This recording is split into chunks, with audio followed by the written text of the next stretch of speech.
Constantine the Great made Rome Christian, but the sincerity of his belief is often questioned.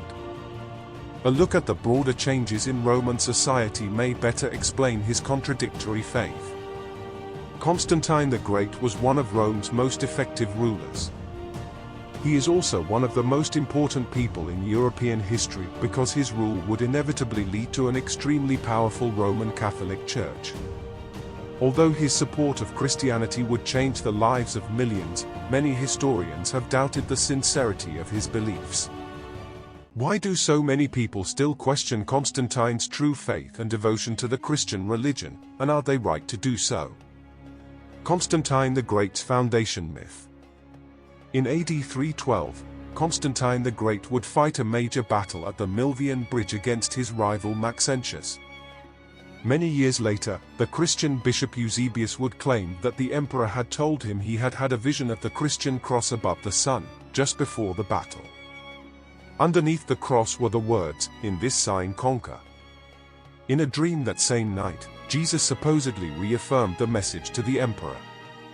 There are several different versions of this story, but in one version his troops were subsequently ordered to paint the Chi, Christian symbol representing the first two letters of Jesus' name in Greek, upon their shields. Most modern people are naturally incredulous about visions and miracles, so it is no surprise that most people dismiss this story. Others have argued it is possible that Constantine the Great either had a genuine religious experience or that he saw something which he interpreted as being a religious omen. Many people have speculated that Constantine saw a rare natural phenomenon such as a solar halo. Whether there is any truth in the story that Constantine had a vision, in the years immediately after Constantine's victory he appeared to promote himself not as a Christian but as a devotee of the sun god Sol Invictus. After AD 312, Constantine the Great would immediately halt the persecution of the Christians, and throughout his reign, he would favor Christians both financially and politically. Many fantastic churches were built during his reign, and some pagan temples were limited. Despite this, it is not obvious that Emperor Constantine was a very committed Christian, and he would continue to venerate the sun god, Sol Invictus, for most of the first half of his reign. It was fairly common for Roman emperors to pick a favorite god to identify within their iconography, and Sol Invictus, which means the unconquerable sun, was a commonly worshipped solar deity by the time Constantine the Great was emperor. As late as AD 324, coins depicting the sun god were still being minted, 12 years after his supposed conversion. We even have a piece of writing praising Constantine, which claims that the emperor had had a vision of the sun god Apollo guaranteeing him his 30-year reign. It was a far cry from Eusebius' version of events. As Constantine's rule went on, his use of solar imagery began to peter out in favor of Christian symbols. He was also extremely supportive of the church from the get-go. Constantine would be baptized just before his death, although late baptisms were common in the ancient world, so it tells us nothing about when he actually converted. Some speculate that his supposed Christian conversion was the invention of propaganda and a calculated political move. Others that he simply converted later in life.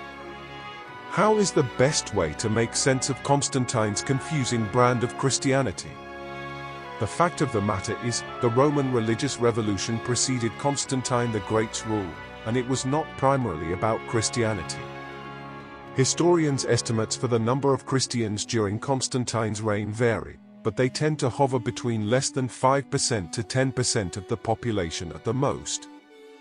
The Christians up to this point had been a heavily persecuted group, particularly under Emperor Diocletian. If Constantine's support of the Christian religion was a pragmatic choice, it cannot have been because Christianity was suddenly the largest religion. It is popularly believed that Christianity spread primarily amongst the poor, the enslaved, and women first before it caught on with the Roman aristocracy. Jesus' belief that the downtrodden should be cared for was part of its appeal to various groups of disenfranchised people. James Morgan: it is historically proven many or all of the books in the Bible were edited, revised, rewritten, added to and subtracted from, at later dates. For example, the extensive Council of Nicaea biblical edits in the 4th century AD conducted by the Romans under Emperor Constantine. The 50 Bibles of Constantine were Bibles in the original Greek language commissioned in 331 by Constantine I and prepared by Eusebius of Caesarea. They were made for the use of the Bishop of Constantinople in the growing number of churches in that very new city. Combined, these factors led to Constantine's momentous decision to convert to Christianity and promote it as the sole religion of the empire in his later life. Though he did not officially convert until just before his death, remaining a catechumen most his life, his eventual conversion changed the world forever. How did Constantine affect Christianity? As the first Roman emperor to claim conversion to Christianity, Constantine played an influential role in the proclamation of the Edict of Milan in 313, which decreed tolerance for Christianity in the empire. He called the First Council of Nicaea in 325, at which the Nicene Creed was professed by Christians.